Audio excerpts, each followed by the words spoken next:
Operation ಕೊಠಡಿಯಿಂದ ಹೊರಬಂದ ಕುಸುಮ ವಾರ್ಡ್ಗೆ ಹೋಗಿ ರೋಗಿಗಳನ್ನೆಲ್ಲ ಮತ್ತೊಮ್ಮೆ ವಿಚಾರಿಸ್ಕೊಂಡು ತನ್ನ ರೂಮಿನತ್ತ ಹೊರಟಳು.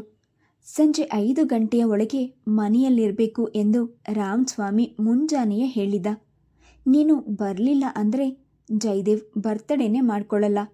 ಹೋದ್ಸಲ ನೋಡಿದ್ಯಲ್ಲ, ಬಂದ ಗೆಸ್ಟ್ಗಳನ್ನೆಲ್ಲ ಹೇಗೆ ಕೂರಿಸಿದ್ದ ಅಂತ. ಲೇಟ್ ಆದರೆ ತಣ್ಣಗಾಗುತ್ತೆ, ತಿಂಡಿಯನ್ನಾದರೂ ಕೊಡು ಅಂದರೂ ಕೇಳಿರಲಿಲ್ಲ ಎಂದು ಇವಳು ಹೊರಡುವ ಮುನ್ನ ಜ್ಞಾಪಿಸಿದ್ದ. ಅವನು ಈ ಬಾರಿಯೂ ಹಾಗೆ ಮಾಡ್ತಾನೆ ಎಂಬ ಅರಿವಿದ್ದಿದ್ದರಿಂದ ಬೇಗ ಮನೆಗೆ ಹೋಗಲು ಯೋಚಿಸಿದ್ಲು. ಅದು ಅಲ್ಲದೆ ಹುಟ್ಟಿದ ಹಬ್ಬಕ್ಕೆ ಅವನಿಗೆ ಉಡುಗೊರೆ ಬೇರೆ ಖರೀದಿಸಬೇಕಾಗಿತ್ತು. ಇವತ್ತೇನೋ ನೀವು ಬೇಗ ಹೊರಟಿರೋ ಹಾಗಿದೆ, ಕಾರಿಡಾರ್ನಲ್ಲಿ ಬರುತ್ತಿದ್ದ ಡಾಕ್ಟರ್ ಭಾರದ್ವಾಜ್ ಕೇಳಿದ್ರು. ಅಪ್ಪಾಜಿ ಸ್ವಲ್ಪ ಬೇಗ ಬರೋಕ್ಕೆ ಹೇಳಿದ್ರು. ಯಾಕೆ ಡಾಕ್ಟರ್, ಏನಾದರೂ ಮುಖ್ಯವಾದ ಕೆಲಸ ಇತ್ತಾ? ಅವಳು ಅನುಮಾನಿಸಿದ್ಲು. Okay, carry on. ಅಂಥದ್ದೇನು ಮುಖ್ಯವಾದ ಕೆಲಸ ಇಲ್ಲ. ಸ್ಟೆಟಸ್ಕೋಪನ್ನು ಕೈಯಲ್ಲಿ ಹಿಡಿದ ಭಾರದ್ವಾಜ್ ನಡಿಗೆಯ ವೇಗವನ್ನು ಸ್ವಲ್ಪವೂ ಕಡಿಮೆ ಮಾಡದೆ ಕಾರಿಡಾರ್ನ ತಿರುವಿನಲ್ಲಿ ಮರೆಯಾದರು. ಕುಸುಮ ಸ್ವಲ್ಪ ಹೊತ್ತು ಅಲ್ಲೇ ನೋಡುತ್ತಾ ನಿಂತಿದ್ಲು. ಭಾರದ್ವಾಜರ ಚುರುಕು ನಡಿಗೆ ಎಷ್ಟೇ ಆಯಾಸವಾಗಿದ್ರೂ ತುಟಿ ಅಂಚಿನಲ್ಲಿ ಸದಾ ಸುಳಿದಾಡುವ ಮಂದಸ್ಮಿತ, ಅದಕ್ಕಿಂತ ಮಿಗಿಲಾಗಿ ಅವರ ಶಾಂತ ಗಂಭೀರ ಸ್ವಭಾವ ಅವಳಿಗೆ ಯಾವಾಗಲೂ ಮೆಚ್ಚು. ಪ್ರತಿಯೊಬ್ಬ ವೈದ್ಯನ ನಡೆ ನುಡಿಯು ಭಾರದ್ವಾಜರಂತೆಯೇ ಇದ್ದರೆ ರೋಗಿಗಳ ಕಾಯಿಲೆ ಅರ್ಧ ವಾಸಿಯಾದಂತೆಯೇ. ಅಂತಹ ಶಿಸ್ತು, ಸಂಯಮ, ಸಹನಶೀಲತೆ ಅವರದು. ಯಾವುದೇ ರೀತಿಯ ನಾಗರಿಕ ಸೌಲಭ್ಯವೂ ಇಲ್ಲದ ಹಳ್ಳಿಯೊಂದರಲ್ಲಿ 4 ವರ್ಷಗಳ ಕಾಲ ಕೆಲಸ ಮಾಡಿ ಬಂದಿದ್ದಾರಂತೆ. ಅಲ್ಲಿಯ ಕಷ್ಟ ಕಾರ್ಪಣ್ಯಗಳು ಇವರಲ್ಲಿ ಸಹನೆ, ಸಂಯಮ ಮೂಡಿಸಿವೆ ಏನೋ. ಕಾರು ರಸ್ತೆಯಲ್ಲಿ ವೇಗವಾಗಿ ಹೋಗುತ್ತಿದ್ದಾಗಲೂ ಅವಳ ಮನಸ್ಸು ಭಾರದ್ವಾಜರ ಸುತ್ತಲೇ ಇತ್ತು. ಶಾಪಿಂಗ್ ಸೆಂಟರ್ ಬಂದಾಗ ವೇಗವನ್ನು ಕಡಿಮೆ ಮಾಡಿ ಕಾರನ್ನು ಇನ್ನೇನು ಎಡಬದಿಗೆ ತಿರುಗಿಸಬೇಕು. ಆಗ ನೋಟ ರಸ್ತೆಯ ಮಧ್ಯಭಾಗದತ್ತ ಹೋಯಿತು. ಭವಿಷ್ಯ ಯಾರಿಗೂ ಆಕ್ಸಿಡೆಂಟ್ ಆಗಿರಬೇಕು. ಜನ ಸುತ್ತುವರೆದು ನಿಂತಿದ್ರು. ಬೆಂಗಳೂರಿನಲ್ಲಿ ಇದು ಮಾಮೂಲಿನ ಘಟನೆ. ಆದರೂ ರಸ್ತೆಯಲ್ಲಿ ಹೋಗುವಾಗ ಜನರ್ಯಾಕೆ ಮೈಯೆಲ್ಲ ಕಣ್ಣಾಗಿ ವಾಹನಗಳನ್ನು ಚಲಾಯಿಸುವುದಿಲ್ಲ? ಕೆಳಗಿಳಿದು ಕಾರಿಗೆ ಬೀಗ ಹಾಕಿ ಇನ್ನೇನು ಶಾಪಿಂಗ್ ಸೆಂಟರ್ನತ್ತ ತಿರುಗಬೇಕು. ಆಗ ಸಬ್ ಇನ್ಸ್ಪೆಕ್ಟರ್ ಇಂದ್ರಜಿತ್ ಇವಳತ್ತ ಓಡು ನಡಿಗೆಯಲ್ಲಿ ಧಾವಿಸಿ ಬಂದ. ಮೇಡಮ್, ಪ್ಲೀಸ್ 1 ನಿಮಿಷ ನಿಂತ್ಕೊತೀರಾ? ಅವನು 2 ಬಾರಿ ಏರು ಧ್ವನಿಯಲ್ಲಿ ಹೇಳಿದ. ಆಕ್ಸಿಡೆಂಟ್ ಆಗಿದೆ, ಆಸ್ಪತ್ರೆಗೆ ಕರ್ಕೊಂಡು ಹೋಗಿ ಅಂತೀರೇನು? ಅವಳು ತಿರುಗಿ ನಿಂತು ರಸ್ತೆಯತ್ತಲೇ ನೋಡುತ್ತಾ ಪ್ರಶ್ನಿಸಿದ್ಲು. ಇಲ್ಲ. ಅವನು ನಕ್ಕ. ಕಾರಿನ ಮೇಲಿರೋ ಮಾರ್ಕ್ ನೋಡಿ ಡಾಕ್ಟರ್ ಇರ್ಬೋದು ಅಂದ್ಕೊಂಡೆ. ನನ್ನ ಊಹೆ ಸರಿಯಾಗಿದ್ದರೆ ಸ್ವಲ್ಪ ಫಸ್ಟ್ ಏಡ್ ಮಾಡ್ತೀರಾ? ಅವನು ಸತ್ತೇ ಹೋಗಿದ್ದಾನೋ ಅಥವಾ ಅವನಿಗೆ ಜ್ಞಾನ ತಪ್ಪಿದೆಯೋ ನಿಮಗೆ ಗೊತ್ತಾಗಬೇಕು. ಅಕಸ್ಮಾತ್ ನೀವು ಡಾಕ್ಟರ್ ಆಗಿದ್ದರೆ ಪ್ಲೀಸ್ ಬರ್ತೀರಾ? ಅವನು ಮತ್ತೊಮ್ಮೆ ನಕ್ಕ. ಬಾಯಿ ಅಗಲಿಸಿ ನಗುವಾಗ ಅವನು ತುಂಬ ಚೆನ್ನಾಗಿ ಕಾಣಿಸುತ್ತಿದ್ದ. ಭಾರದ್ವಾಜ್ ತಕ್ಷಣ ಅವಳ ಮನದಾಳದಲ್ಲಿ ಸುಳಿದಾಡಿದ್ರು. ಅವರೂ ಅಷ್ಟೇ, ಯಾವಾಗಲೂ ಹೀಗೆ ಇವನಂತೆಯೇ ನಗು ನಗುತ್ತಿರ್ತಾರೆ. ಪುರುಷರ ಸೌಂದರ್ಯ ಇರೋದು ಬಹುಶಃ ಅವರ ನಗುವಿನಲ್ಲೇ ಇರಬೇಕು. ಈ ಯೋಚನೆ ಕಚಗುಳಿ ಇಟ್ಟಂತಾಗಿ ಅವಳು ಪಕ್ಕನೆ ನಕ್ಕಳು. ಯಾಕೆ ನಗ್ತೀರಾ? ಅವನು ಈಗ ಗಂಭೀರನಾದ. ಹುಬ್ಬುಗಳು ಗಂಟಾಕಿ ಮುಖ ಬಿಗಿದುಕೊಂಡಿತು. ಅಲ್ಲ, ಆಕ್ಸಿಡೆಂಟ್ ಆಗಿ ರಸ್ತೆಯಲ್ಲಿ ಸಾವು ಬದುಕಿನ ನಡುವೆ ಹೋರಾಡ್ತಾ ಅವನು ಮಲಗಿದ್ರೆ ನೀವಿಲ್ಲಿ ನಗ್ನಗ್ತಾ ಜೋಕ್ ಕಟ್ ಮಾಡೋಕ್ಕೆ ನೋಡ್ತಿರಲ್ಲ, ಅದಕ್ಕೆ ನಗು ಬಂತು. I C. ಅವನು ಮತ್ತೆ ನಕ್ಕ. ನಮ್ಮ ಕೆಲಸ ಯಾವಾಗಲೂ ಕಳ್ಳರು, ಕೊಲೆಗಡುಕರು, ರೌಡಿಗಳು ಇಂತಹವರ ಮಧ್ಯದಲ್ಲೇ. ಬೈದು ಗದರಿಸಿ ಹೊಡೆದು ನಗುವೆ ಮರೆತು ಹೋಗಿರುತ್ತೆ. ನಿಮ್ಮಂತಹವರನ್ನು ನೋಡಿದಾಗ ಅಲ್ಪ ಸ್ವಲ್ಪ ನಗು ಬರುತ್ತೆ. ನಗೋದು ಬೇಡ ಅಂತ ನೀವು ಹೇಳಿದ್ರೆ ನಾನು ಸುಮ್ಮನಾಗ್ಬಿಡ್ತೀನಿ. ಮಾತನಾಡುತ್ತಲೇ ಅವನು ಅವಳತ್ತ ಅದೊಂದು ರೀತಿಯಾಗಿ ನೋಡಿದ. ಅಷ್ಟರಲ್ಲಿ ಅವರಿಬ್ಬರು ಗುಂಪಿನ ಬಳಿ ಬಂದಿದ್ದರಿಂದ ಅವನ ಮಾತಿಗೆ ಅವಳು ಅಷ್ಟಾಗಿ ಗಮನ ಕೊಡಲಿಲ್ಲ. ಏನಿಲ್ಲ, ಶಾಕ್ನಿಂದ ಹೀಗಾಗಿದೆ ಅಷ್ಟೇ. ಏನೇ ಆದರೂ ಫ್ರ್ಯಾಕ್ಚರ್ ಆಗಿದೆಯೋ ಹೇಗೆ ಅಂತ ಎಕ್ಸ್ರೇ ತೆಗೆಸಿ ನೋಡಿದ್ರೆ ಒಳ್ಳೆಯದು. ನಮ್ಮ ನರ್ಸಿಂಗ್ ಹೋಮ್ಗೆ ಕರ್ಕೊಂಡು ಹೋಗ್ಬೋದಾ? ನಿಮ್ಮ ಫಾರ್ಮಾಲಿಟೀಸ್ ಒಪ್ಪಿಗೆ ಕೊಟ್ಟರೆ. ಅವಳ ಕೆಣಕು ಮಾತು ಅವನಿಗೂ ಅರ್ಥವಾಯಿತು. ಪ್ಲೀಸ್, ಅವನು ತಕ್ಷಣ ಹೇಳಿದ. ಆ್ಯಂಬುಲೆನ್ಸ್ ಕರೆಸುವ ಹೊತ್ತಿಗೆ ಲೇಟ್ ಆಗುತ್ತೆ ಅಂತ ವೆಹಿಕಲ್ ನಿಲ್ಲಿಸೋಕೆ ನೋಡಿದ್ರೆ ದೆವ್ವ ಕಂಡ ಹಾಗೆ ಎಲ್ಲರೂ ಓಡ್ ಹೋದರು. ಆದರೆ ನೀವು, ಇದು hit and run case, investigation ನಡೀತಾ ಇರುತ್ತೆ. ಅದಕ್ಕಿಂತ ಮುಖ್ಯವಾಗಿ ಅವನ ಪ್ರಾಣ ಉಳಿಯೋದು ಮುಖ್ಯ. ಸಬ್ ಇನ್ಸ್ಪೆಕ್ಟರ್ ಇಂದ್ರಜಿತ್ ಮಾತಿನಲ್ಲಿ ವ್ಯಂಗ್ಯ ತುಂಬಿದ. ನಗು ನಗುತ್ತಲೇ ರಸ್ತೆಯ ಮಧ್ಯದಲ್ಲಿ ಬಿದ್ದವನನ್ನು ಕಾರಿನೊಳಗೆ ಸಾಗಿಸಿ ಅವನೊಂದಿಗೆ ಹೋಗಲು ಕಾನ್ಸ್ಟೇಬಲ್ಗೆ ತಿಳಿಸಿದ್ರು.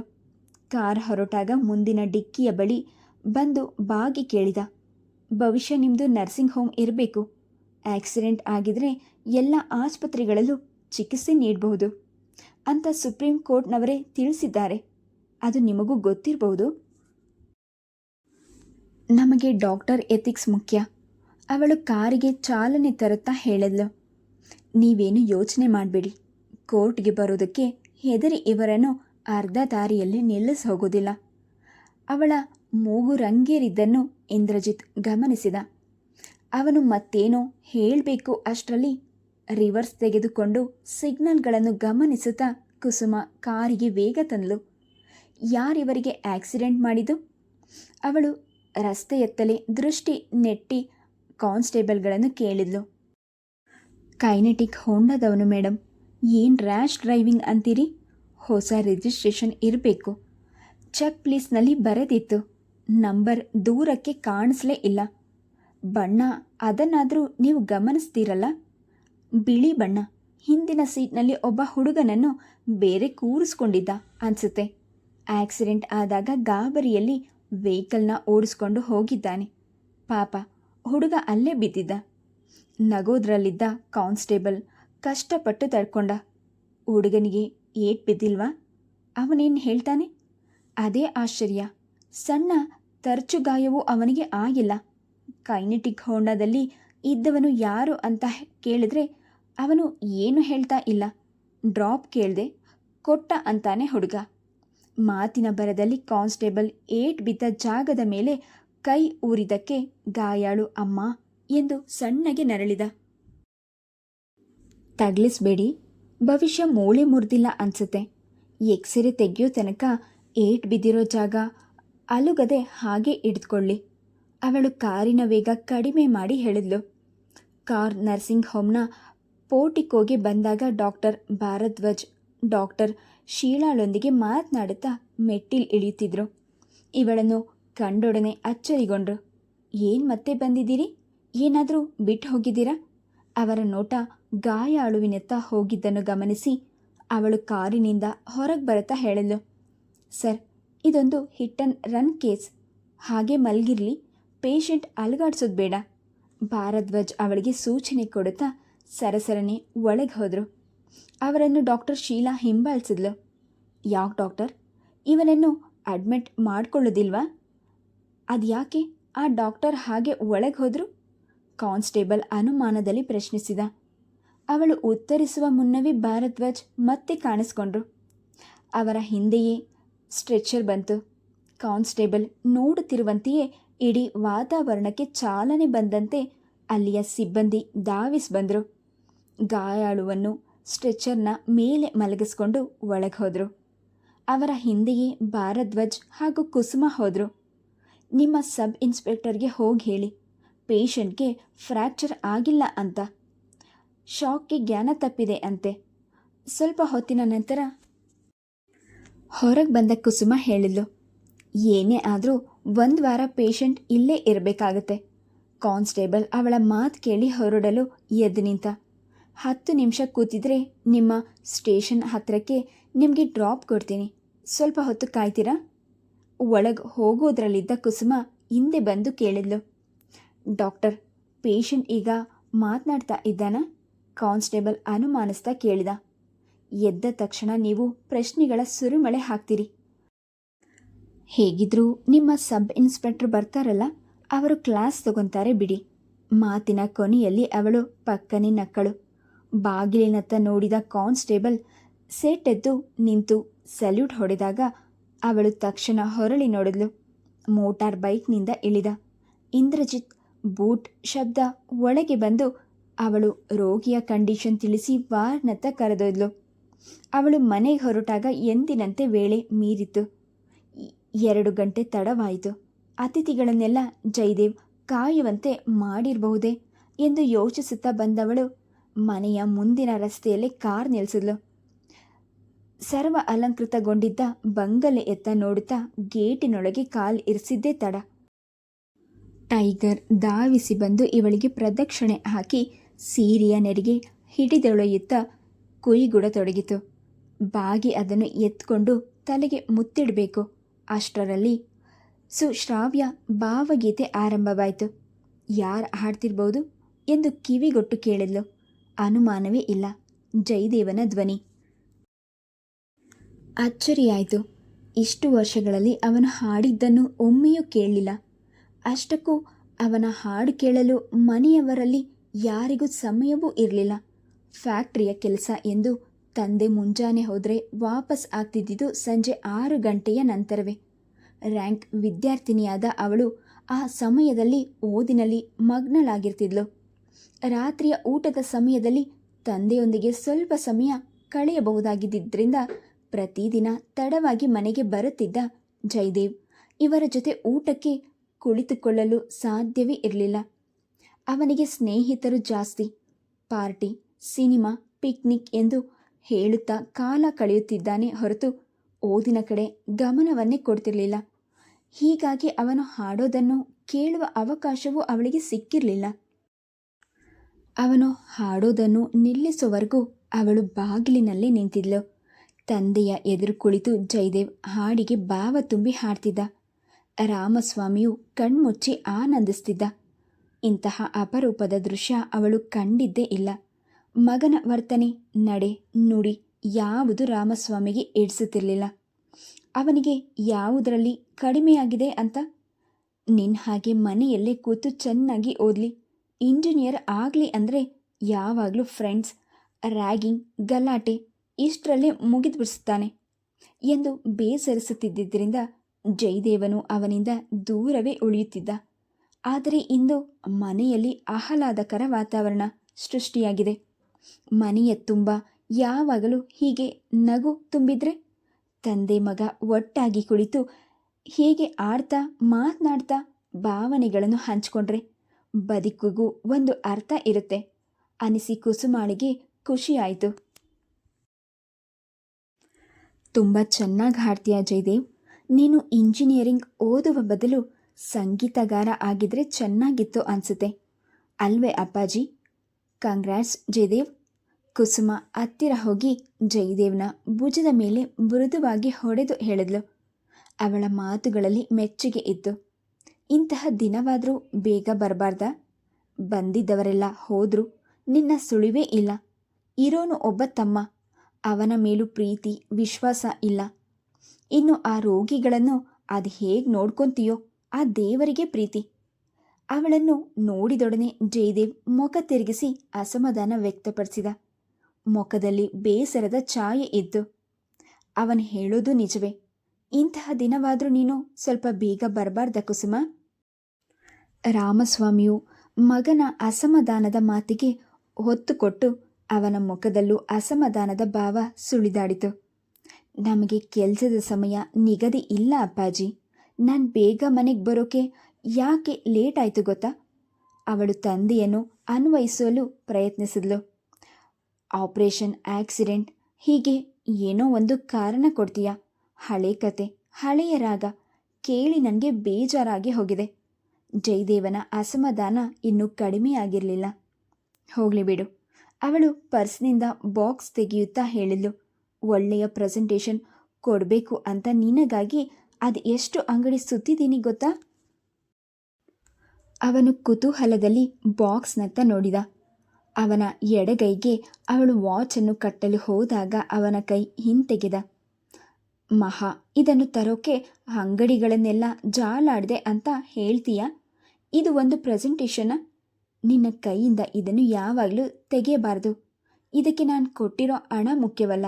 ನಾನು ಅಂಗಡಿಗಳನ್ನು ಸುತ್ತಾಡಿದ್ದು ಮುಖ್ಯ ಅಲ್ಲ. ದಿನಗಳು ಎಷ್ಟೆಷ್ಟು ಬೇಗ ಮುಂದೆ ಹೋಗುತ್ತೆ. ಅದನ್ನು ಹೇಗೆ ಸದುಪಯೋಗ ಪಡಿಸ್ಕೋಬೇಕು ಅನ್ನೋದು ಇದನ್ನು ನೋಡಿದ ತಕ್ಷಣ ನಿನಗೆ ಜ್ಞಾಪಕ ಬರಬೇಕು. ತಾನು ಸ್ನೇಹಿತರ ಜೊತೆ ಸುತ್ತೋದನ್ನು ಇವಳು ಸ್ವಚ್ಛವಾಗಿ ಹೇಳಿ ತನ್ನನ್ನು ಎಚ್ಚರಿಸ್ತಿದ್ದಾಳೆ ಎಂದು ಯೋಚನೆ ಬಂದೊಡನೆ ಜಯದೇವ್ ಮುಖ ಹಿಂಡಿದ. ಸರಿ, ನಿಮ್ಮ ಮಾತು ಆಮೇಲೆ ಹೇಳಿ, ಊಟ ಮಾಡೋಣ. ರಾಮಸ್ವಾಮಿ ಎದ್ದು ನಿಂತು ಹೇಳಿದ. ಅವರಿಬ್ಬರ ವಾಗ್ವಾದ ಹೊಸದೇನೂ ಅಲ್ಲ. ಮಾತಿನ ಬಿಸಿ ಏರುತ್ತಾ ಹೋದಂತೆ ಕೆಲವು ಬಾರಿ ವಿಷಯ ವಿಕೋಪಕ್ಕೆ ಹೋಗೋದು ಉಂಟು. ಹೀಗಾಗಿ ಅವನೇ ಡೈನಿಂಗ್ ಹಾಲ್ನತ್ತ ಹೆಜ್ಜೆ ಹಾಕಿದ. ನಂದು ಹೋಗ್ಲಿ, ಅಪ್ಪಾಜಿ ಈ ಮುದ್ದು ಮಗನಿಗೆ ಏನು ತಂದುಕೊಟ್ರೋ ಬರ್ತ್ಡೇ ಗಿಫ್ಟ್ ಅಂತ? ಕುಸುಮ ಜಯದೇವನನ್ನು ಹಂಗಿಸಲು ಯತ್ನಿಸಿದ್ಲು. ಕೈನೆಟಿಕ್ ಹೋಂಡಾ ಕೊಡಿಸಿದ್ದಾರೆ, ಅದನ್ನು ಓಡಿಸಿದ್ದಾರೆ. ಏನು ಮಜಾ ಇರುತ್ತೆ ಗೊತ್ತಾ, ಫ್ಯಾಂಟಾಸ್ಟಿಕ್. ಜಯದೇವ್ ತನ್ನೆಲ್ಲ ಅಸಮಾಧಾನವನ್ನು ಮರೆತು ತಂದೆಯತ್ತ ಮೆಚ್ಚುಗೆ ನೋಟ ಬೀರುತ್ತಾ ಖುಷಿಯಾಗಿ ಹೇಳಿದ. ಹೌದಾ ಅಪ್ಪಾಜಿ, ಮತ್ತೆ ನೀವು ನಿನ್ನೆ ನನಗೆ ಹೇಳಲೇ ಇಲ್ಲ? ಕುಸುಮ ಕೇಳಿದ್ಲು. ಅವಳ ಧ್ವನಿಯಲ್ಲಿ ಆಕ್ಷೇಪಣೆ ಇತ್ತು. ಪ್ರತಿ ವರ್ಷ ಇನ್ನೇನು ಹೊಸ ಪ್ರೆಸೆಂಟೇಷನ್ ಕೊಡೋಕ್ಕಾಗುತ್ತೆ ಹೇಳು?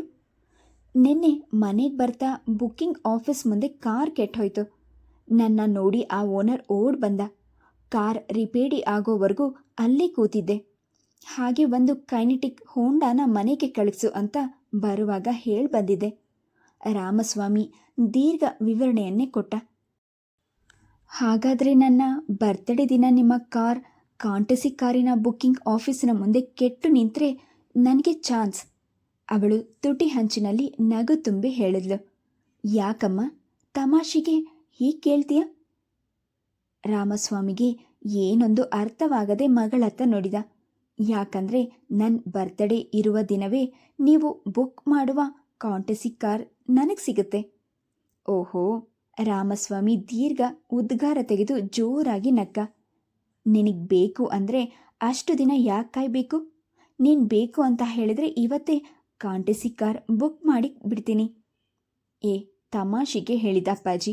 ಅವಳು ನಗು ನಗುತ್ತಾ ಜಯದೇವನ ಕೈ ಹಿಡಿದು ಜಗ್ಗುತ್ತಾ ಕೇಳಿದ್ಲು. ನಿನ್ನ ವೆಹಿಕಲ್ನ ನನಗೆ ತೋರಿಸಲ್ವೇನೋ, ಹೇಗಿದೆ ಅಂತ ನೋಡ್ತೀನಿ. ಅವಳ ಇಂತಹ ಮಾತಿಗಾಗಿಯೇ ಕಾಯುತ್ತಿದ್ದವನಂತೆ ಜಯದೇವ್ ಓಡು ನಡಿಗೆಯಲ್ಲಿ ಹೊರಗೆ ಬಂದ. ಕುಸುಮಾಳೊಂದಿಗೆ ರಾಮಸ್ವಾಮಿಯು ಹೊರಗೆ ಬಂದು ಅವನ ಮುಖದಲ್ಲಿ ಸಾರ್ಥಕತೆ ಭಾವವಿತ್ತು. ನನಗೆ ಈ ಬಣ್ಣವೇ ಇಷ್ಟ ಇದ್ದಿದ್ದು. ಸ್ಟಾರ್ಟ್ ಮಾಡಿದ್ರೆ ಸಾಕು, ಪುಷ್ಪಕ ವಿಮಾನದ ಹಾಗೆ ರಸ್ತೆಯಲ್ಲಿ ವೇಗವಾಗಿ ಓಡುತ್ತೆ. ಅವನು ಏಳುತ್ತಲೇ ಇದ್ದ.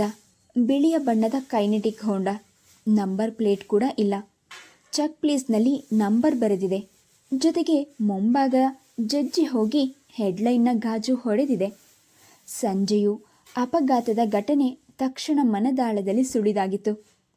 ಗಾಡಿಯ ಬಣ್ಣ ಬಿಳಿ ಎಂದು ಕಾನ್ಸ್ಟೇಬಲ್ ಹೇಳಿದ್ದು ಅವಳಿಗೆ ಚೆನ್ನಾಗಿ ಜ್ಞಾಪಕ ಇದೆ. ಜೊತೆಗೆ ಗಾಡಿಯ ಮುಂಭಾಗ ಬೇರೆ ಜಡ್ಜ್ ಹೋಗಿದೆ. ಜಯದೇವ್, ವೆಹಿಕಲ್ನ ಸ್ವಲ್ಪ ನಿನ್ನ ಕಡೆ ವಾಲಿಸ್ಕೋ, ಅವಳು ಹೇಳಿದ್ಲು. ಅವನು ಸೀಟು ಹಾಗೂ ಹ್ಯಾಂಡಲ್ ಇಟ್ಕೊಂಡು ಗಾಡಿಯನ್ನು ತನ್ನತ್ತ ವಾಲಿಸ್ಕೊಂಡ. ಅಪ್ಪಾಜಿ, ಇವಳೇನು ಮೆಕ್ಯಾನಿಕ್ಕೋ ಅಥವಾ ಡಾಕ್ಟರೋ? ಜಯದೇವ್ ಗೇಲಿ ಮಾಡಿದ. ರಾಮಸ್ವಾಮಿಯು ದನಿ ಏರಿಸಿ ನಕ್ಕ. ಅವರ ಪ್ರತಿಕ್ರಿಯೆಯತ್ತ ಗಮನವೇ ಇಲ್ಲದವಳಂತೆ ಕುಸುಮ ಮಂಡಿ ಊರಿ ಕುಳಿತು ಉಜ್ಜಿ ಹೋದ ಚಕ್ರದ ಭಾಗವನ್ನು ನೋಡಿದೊಡನೆ ಅವಳಿಗೆ ಎಲ್ಲವೂ ಅರ್ಥವಾಯಿತು. ಅಪ್ಪಾಜಿ, ನೀವು ಮೋಸ ಹೋಗಿದ್ದೀರಿ. ಯಾಕಂದರೆ ಅವಳು ಇನ್ನು ಏನು ಹೇಳುತ್ತಿದ್ಲೋ ಅಷ್ಟರಲ್ಲಿ ಜಯದೇವ್ ತಕ್ಷಣ ತಿರುಗಿ ಅವಳ ಬಾಯಿಯ ಮೇಲೆ ಕೈ ಊರಿ ಹೇಳಿದ. ಇವತ್ತು ಯಾಕೋ ನೀನು ವಿಪರೀತ ಜೋಕ್ ಕಟ್ ಮಾಡ್ತಾ ಇದೆಯಾ? ನನಗೂ ವಿಪರೀತ ಹಸಿವು. ಬೇಗ ಬಾ, ಊಟ ಮಾಡೋಣ. ಅವನು ಹೆಚ್ಚು ಕಡಿಮೆ ಅವಳನ್ನು ಎಳೆದುಕೊಂಡೇ ಒಳ ಬಂದ. ಇವರ ಹುಡುಗಾಟದ ವರ್ತನೆ ರಾಮಸ್ವಾಮಿಗೆ ಹೊಸದೇನೂ ಅಲ್ಲ. ಆದರೂ ವೆಹಿಕಲ್ನತ್ತ ಅವನು ಮತ್ತೊಮ್ಮೆ ಪ್ರೇಕ್ಷಕ ನೋಟ ಬೀರಿದ. ಅವನಿಗೆ ಏನೊಂದು ಅರ್ಥವಾಗಲಿಲ್ಲ. ಅಪ್ಪಾಜಿ, ಇವತ್ತು ಮನೆಗೆ ಬರುವಾಗ ನಾನೊಬ್ಬ ಪೇಷಂಟ್ನ ಅಟೆಂಡ್ ಮಾಡಿದೆ. ಅದಕ್ಕೆ ಬರೋಕೆ ಲೇಟ್ ಆಗಿತ್ತು. ಅದು ಹಿಟ್ ಆ್ಯಂಡ್ ರನ್ ಕೇಸ್ ಅಂತ ಸಬ್ ಇನ್ಸ್ಪೆಕ್ಟರ್ ಹೇಳಿದರು. ನಾನೇ ಅವನನ್ನು ನರ್ಸಿಂಗ್ ಹೋಮ್ಗೆ ಕರ್ಕೊಂಡು ಹೋಗಿ ಅಡ್ಮಿಟ್ ಮಾಡಿಕೊಟ್ಟೆ. ಊಟ ಮಾಡುತ್ತಾ ಕುಸುಮ ನಿಧಾನವಾಗಿ ಹೇಳಿದ್ಲು. ಹೋ, ಅದಕ್ಕ ನೀನು ಬರೋಕ್ಕೆ ಲೇಟಾಗಿದ್ದು? ರಸ್ತೆಯ ಮೇಲೆ ಗಾಡಿ ಓಡಿಸೋರ್ಗೆ ಕಣ್ಣು ನೆತ್ತಿ ಮೇಲಿರುತ್ತೋ ಏನೋ. ರಾಮಸ್ವಾಮಿ ಮುಖ ಹಿಂಡಿ ಬೇಸರ ವ್ಯಕ್ತಪಡಿಸಿದ. ಇನ್ನೊಂದು ಸ್ಟೇಜ್ ಕೇಸ್ ಏನು ಗೊತ್ತಾ? ಕೈನೆಟಿಕ್ ಹೋಂಡಾ ಆ ಪೇಷಂಟ್ ಗಾಡಿಗೆ ಹೊಡೆದು ಓಡ್ ಹೋದನಲ್ಲ, ಅವನು ಹಿಂದೆ ಒಬ್ಬ ಹುಡುಗ ಕೂತಿದ್ನಂತೆ. ಅವನು ಜಯದೇವ್ ನೋಟ ಮೇಲೆ ಮಾಡಿ ತಂದೆಯತ್ತ ನೋಡಿದ.